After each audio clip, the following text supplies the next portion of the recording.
السلام عليكم ورحمة الله وبركاته. في فيديو النهاردة أعلمك ازاي تعالج حاجة بتحصل كتير أوي في الأجهزة ال40 35 أو ال50 30 أو أيا كان نوع المولتي. أول حاجة إن أنت مثلا بتبقى مطلع برنت عادي جدا من المكنة بيطلع معاك زي الفل مفهوش أي مشاكل، إنما لما بتيجي تصور بتبص تلاقي في علامة ظهرت لك في التصوير، بالذات التصوير بالذات علامة زي اللي أنت شايفها ديت كده في التصوير فقط بتظهر لك. فانا النهارده جاي اعرفك ازاي بقى ان احنا نعالج موضوع العلامات اللي بتظهر في موضوع التصوير دوت. فانا هعرفك دلوقتي ان موضوع العلامات ده بيظهر بسبب كابل الفلاتة ده. كابل الفلاتة ده طول ما هو مرفوع كده، حتى لو جايب المكنه لسه استيراد او جايبها لسه جديده، المشكله دي بتقابل ناس ياما، ان بيبقى كابل الفلاتة ده بيلم تراب فبيعمل وساخه في مرايه، في ازازه الاسكانر من تحت.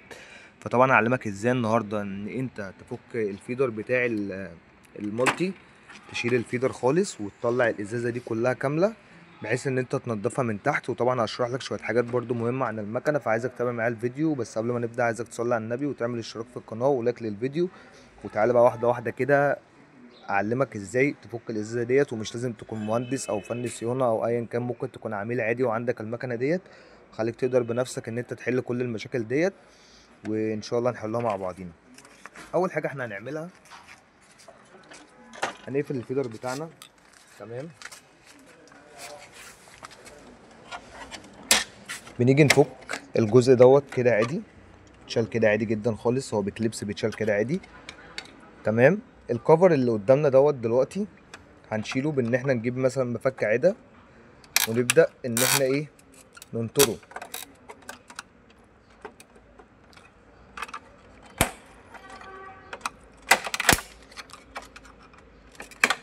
تمام كده انا نطرت الكفر الجانبي. بعد كده هنبدا ان احنا نفك مسمار بيبقى موجود في المكان دوت. فك اول مسمار لينا كده. طبعا بنفك المسمار ده علشان احنا نقدر نطلع الجنب دوت، بحيث ان احنا نعرف نفك الفيدر. دي اول حاجه بتعملها، ان انت لازم تفك الفيدر علشان تعرف ان انت توصل للسكانر. تمام، انا كده فكيت ايه المسمار. اخلي جنبي ديت عشان احط فيها مساميري اهيت جنبي موجوده دايما. بعد كده هفتح الباب الامامي وهيبقى قدامي بس الجنب اللي انا عايز افكه. طب هل الجنب ده بيتفك بمسامير تاني؟ احب اقول لك لا، الجنب ده بيتفك بكليبسات. هتشد شده بسيطه وتبدا ان انت برضو تنطر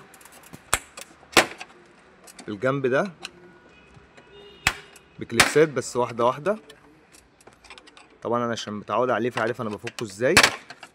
كده انا فكيت الجنب بتاعي واصبح كده الجهاز قدامي في كل حاجه، هقدر افكه كله بكل سهوله. الخطوه اللي بعديها بيبقى فيه هنا كابل ارضي موجود في الجهاز. ببدأ ان انا ايه افك الكابل الارضي دوت. المسمار ده بشيله، ده اول حاجة طبعا بعملها بعد ما افك الوشوش.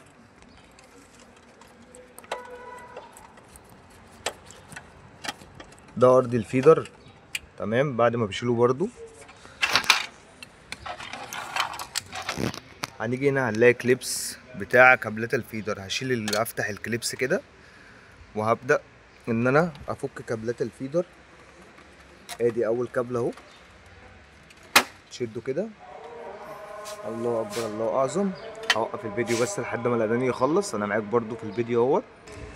كده احنا استنينا الاذان طبعا يخلص، لان طبعا احترام الاذان طبعا لازم نحترم الاذان، وان احنا نستنى لحد ما الاذان يخلص عشان احنا برضو المسلمين او المسيحيين كلنا اخوات. تمام، هبدا افك الكابل التاني وبرضو هنا عندي كليبس اهوت هبدا اشيله. اصبح كده قدامي كابلات الفيدر كلها بقت حره، هما كابلين وكابل الارض اللي انا قلت لك عليه، هما دول 3 كابلات الفيدر اللي بيبقوا متحكمين في الفيدر. بتبقى في ميجرا هنا اهوت بنحاول ان احنا نطلع منها السلوك واحده واحده، لان هما مجموعه سلوك مع بعض زي ما انت شايف كده. الفيديو ده بجد هتستفيد منه كتير، فعايزك تتابع معايا الفيديو. بس طبعا تعمل لايك بقى عشان انا حاسس ان انت لسه ما عملتش لايك ولا اشتراك في القناه. انا مستنيك ثانيتين اهو، قدامك ثانيتين، اعمل لايك بقى واشتراك في القناه. تمام، دلوقتي احنا كده ايه شلنا كابلات الفيدر اللي هي مسؤوله عن الفيدر. فهنبدا ان احنا بقى ايه نطلع الفيدر بتاعنا.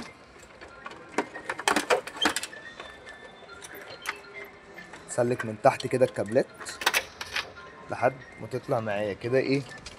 انا طلعت الفيدر وادي المكنه قدامي اهيت من غير الفيدر. الخطوه التانيه عشان تقدر بقى ان انت تفك المرايات الازازه بتاعت الاسكانر، ادي عندك هنا مسمار، ادي واحد وادي التاني. هنبدا ان احنا نفك المسمارين دول. طبعا انت عشان تقدر تفك الفيدر، عشان تقدر تفك الازازه، لازم اول حاجه تعملها انك تفك الفيدر عشان الحاجات دي تبقى مراحل. كده انا فكيت المسمارين اللي انا قلت عليهم. طيب هنشيل الوش ازاي؟ هتيجي هنا من ورا كده وتبدا ان انت تنطر، ادي نطره، كل دي كليبسات. فتيجي برضو الناحيه التانيه مطرح ما انت فكيت المسامير كده من الجنب، تبدا ايوه ان انت ايه تحط سنه للفك. طبعا بالراحه جدا عشان ما تكسرش حاجه، بس هي ما تقلقش برضو يعني مش خطر. وهنيجي من هنا اهوت نعمل نفس الموضوع كده. انا فكيت الازازه وهي دي الوساخه اللي انا بتكلم عليها. معرفش هتبان في الفيديو ولا لا، ممكن تقرب كده شويه. يعني انا عايز اوريكم الوساخه فين، بس للاسف هي مش هتبقى باينه. المهم ان الوساخه بتبقى في الجزء دوت، هو ممكن يبان معاكم ضعيف كده. طيب انا دلوقتي هعمل ايه؟ همسح كل الوساخه ديت كده. هجيب مثلا كهنه مبلوله او اي حاجه وهبدا امسحها كويس. بعد كده هنشفها، وبرده بالمره هعرفك ازاي تنضف المرايات بتاعه الاسكانر. طالما فتحنا بقى الوش كده، ده الاسكانر بتاع الجهاز. طب احنا دلوقتي عايزين ننضف المرايات بحيث لو في حاجه في المرايه او حاجه. ادي هنا اهوت في كليبس هتفكه كده، هتيجي ورا هتلاقي في كليبسين عادي ممكن تفكهم بايدك، وكليبس تاني ورا اهو. وكده انا حليت الوش، وهيبقى قدامي ايه؟ المرايات. ادي المرايه اهي، ومرايه تانية العكس. اي مرايات هتقابلك تبدا ان انت تنضفها.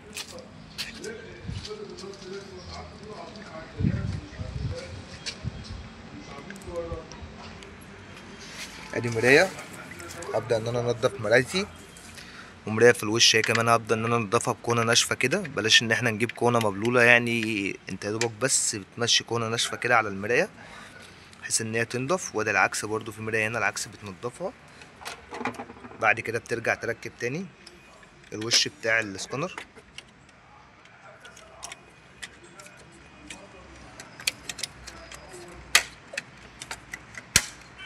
تمام.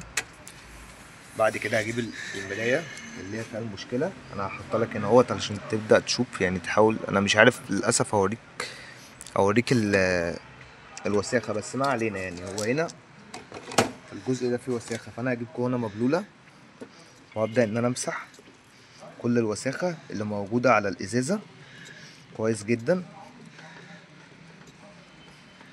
وبعد كده هجيب كونه ناشفه تكون ناشفه جدا وما فيهاش اي مشاكل، وابدا ان انا امسح كويس كل الحاجات اللي موجوده على الازازه من تحت. الشكل ده انا كده بقيت يعني مسحته وبقت كل حاجه كويسه. بس برضو كمل معايا الفيديو لان انا هعرفك كام خطوه مهمين لازم تعملهم بعد ما تعمل كل الكلام ده. وبرضو هكمل معاك الفيديو عشان اعرفك ازاي ترجع تركبهم، لان هما ليهم طريقه معينه وانت بتركب مش شبه ما احنا فكيناهم خالص. كده انا اتاكدت ان مرايتي نضيفه ونضفتها كويس. تمام. ده كابل الفلاته اللي فيه وساخه، وزي ما انت شايف بص انا لو مشيت صبعي كل ده تراب. ادي تراب هنا اهو. طيب هنعمل ايه؟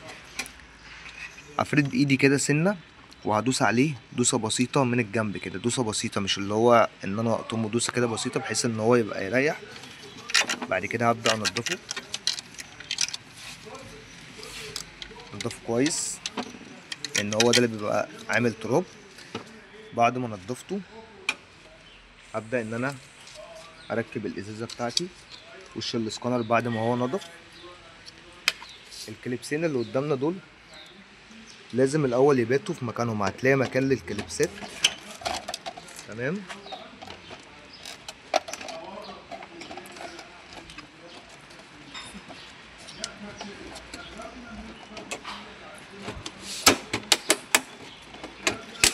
تضغط بايدك من الحته ديت لان هو بيبقى فيه لازم يبات كويس، لانك لو ما باتش هنا كويس هتلاقيه مفلق. ادي هنا بات كويس وهنا بات كويس. ببدا ان انا اضغط عليه من الجناب، بضغط عليه من الجناب.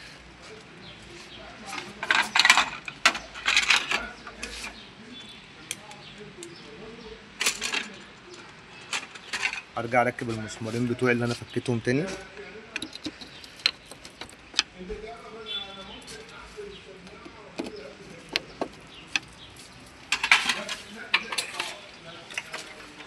بعد كده هجيب الفيدر بتاعي وادخل الكابلات كلها.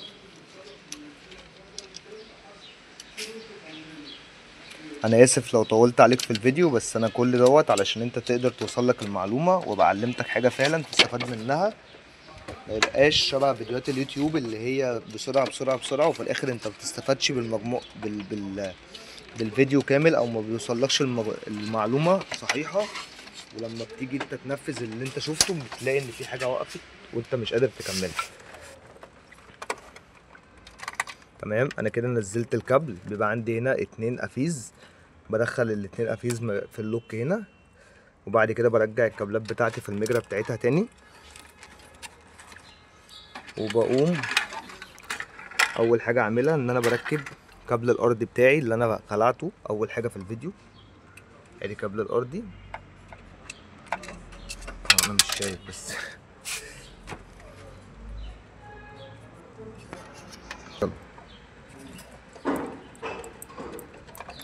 كده ايه، انا ركبت كابل الارضي بتاعي.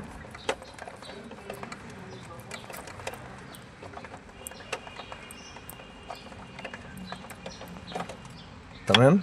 بعد كده هروح اركب الكابلين.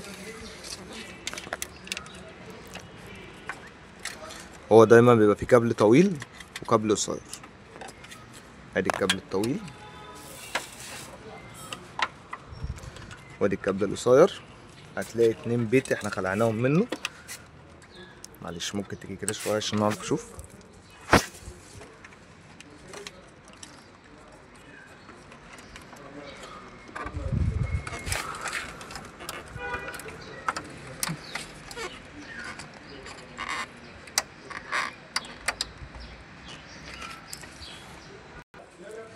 بعد بقى ما ركبت الكابلين اتأكدت ان هم ركبوا كويس طبعا وقفلتهم كويس. بقفل الكليبسات على الكابلات اللي كانت موجوده. برجع اجيب البلاستيكه اللي انا شلتها، بحطها الاول كده اعشقها. هنا بيبقى ليها زي بينه اهي، بتبات هنا وبتبات هنا. بركبهم هما الاتنين في مكانهم، وباجي بكلوة ايدي في الحته دي واضرب كده. هي ركبت معايا.